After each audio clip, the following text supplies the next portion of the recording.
Thank you. Thanks to Stop the War for inviting me. I visited Libya twice over the past 6 months of the crisis. The first time I was on a peace mission, and the second time I was a correspondent for Press TV, and I also did some reporting for Russia Today.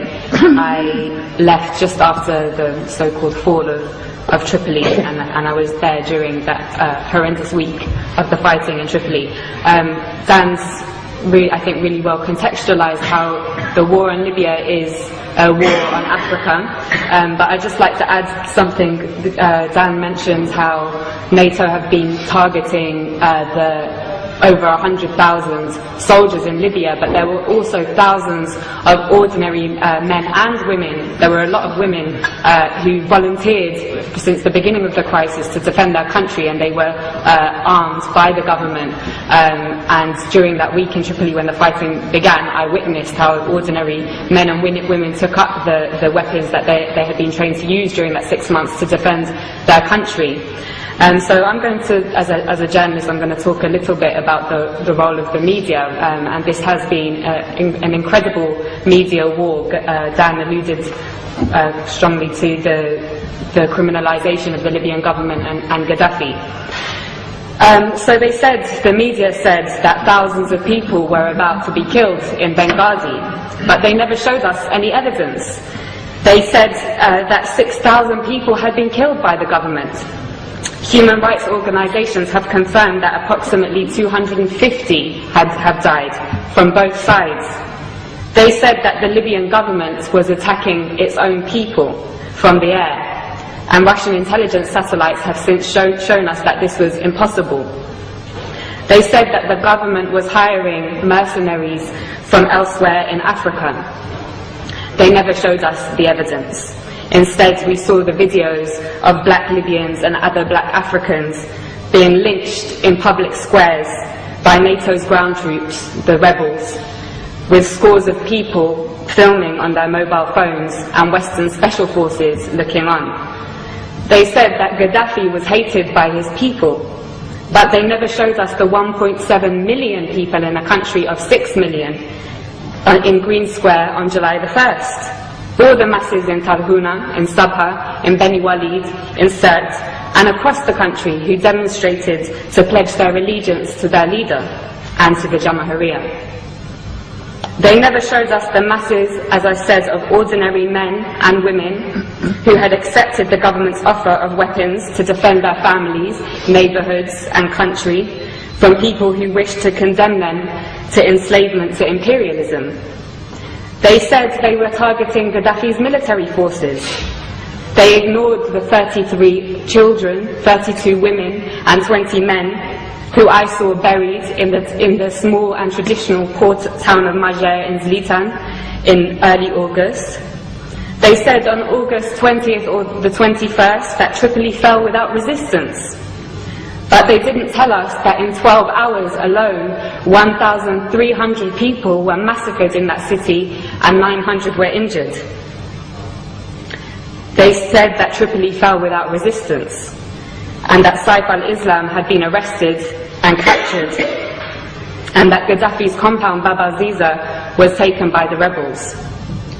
But despite that, Saif al-Islam himself showed up in the hotel where I was trapped and took a group of journalists outside to see with their very own eyes. They didn't show us the thousands of people filling Bab al-Ziza and the streets of Tripoli waving the green flag on the night of August the 22nd. They said that Tripoli fell without resistance. But they didn't show us that in the 24 hours after those journalists from all the West's major networks had seen that site, that Bab al-Ziza alone was pounded 63 times with NATO bombs. They didn't show us how all the gatherings of the people to defend their capital from those who wished to send them back to the times of colonial puppet King Idris were attacked with missiles and Apache gunships. They didn't show us how the brave people of Abu Slim, the poorest area in Tripoli, and the staunchest area of support for Gaddafi, resisted for 5 days until on August 24th, NATO attacked anything that moved and piles of bodies lined the streets. They told us that the country was liberated. 6 weeks later, the rebels have conceded that they won't be able to move their headquarters to the capital. And that the rebels have confirmed, I think it was today, that they won't be able to take Bani Walid, and Sirte also remains strong. So, Gaddafi, mass murderer, hated by his people so much that they would beg NATO to bomb their own country, hated so much that the capital city fell without resistance. Or NATO, mass murderer, killing the Libyan masses because they would die for their leader, just like in Tripoli. I know which one we have mountains of evidence for. In fact, there is so much evidence that even the Conservative Party's own mouthpiece, The Telegraph, has been unable to hide from it. Amongst their numerous reports showing that the rebels lack the popular support that Gaddafi enjoys, one article published this week reported what I heard throughout my stay in Tripoli. A resident of Sirte, Susan Farjan, said, "We lived in democracy under Muammar Gaddafi. He was not a dictator. I lived in freedom. Libyan women had full human rights. It isn't that we need Muammar Gaddafi again, but we want to live just as we did before." In the same article, 80-year-old Mabruka says, "Life was good under Gaddafi. We were never afraid." Again, in the same article, another elderly lady says, "They are killing our children. Why are they doing this? For what? Life was good before." And yet another says, "Everyone loves Gaddafi, and we love him because we love Libya. Now the rebels have taken over, we might have to accept that. But Muammar will always be in our hearts." The spectacular U-turn of Al Jazeera, from being a somewhat critical voice of imperialism's wars of aggression in Iraq, Afghanistan and Palestine, to being an open facilitator of the same aggression against Libya, Syria and even now the progressive nations of Latin America, was perhaps the greatest propaganda trick I have seen in my lifetime.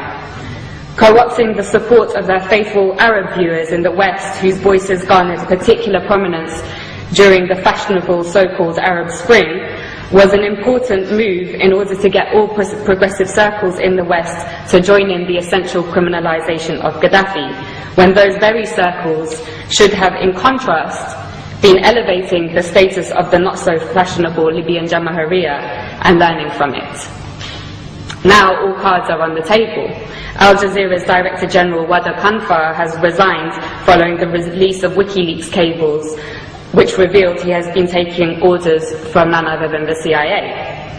He has been replaced by a member of the Qatari royal family, which has been heavily engaged in the war against its fellow Arab brothers and sisters in Libya.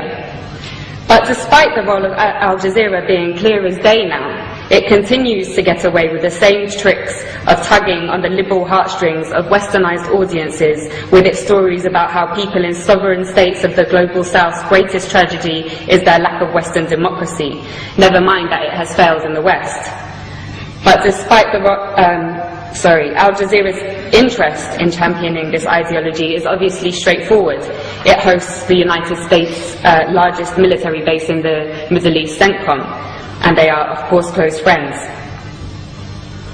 Leaving the Rixos Hotel, where I had been trapped for 5 days, was the most surreal and probably the worst day of my life.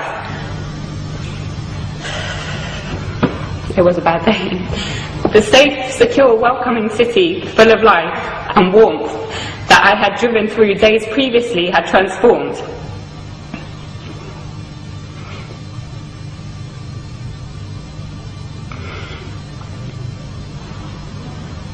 It lay in ruins, and you could not look in any direction without seeing guns or heavy weaponry. Many people had gone into hiding, been killed, and thousands of others had fled. And the people that I knew who remained, who had been the very people who had helped me to learn about the glorious recent history of Gaddafi's Libya, were inevitably traumatized and in a complete state of shock. Libya reached a point, as Dan said, of having the highest standard of living in Africa, a high level of literacy, universal healthcare and free university education, a high status for women, in society and the greatest degree of equality for the large black population in the whole of North Africa and the Middle East. Those 40 years of revolutionary achievements have now been reversed. And for what?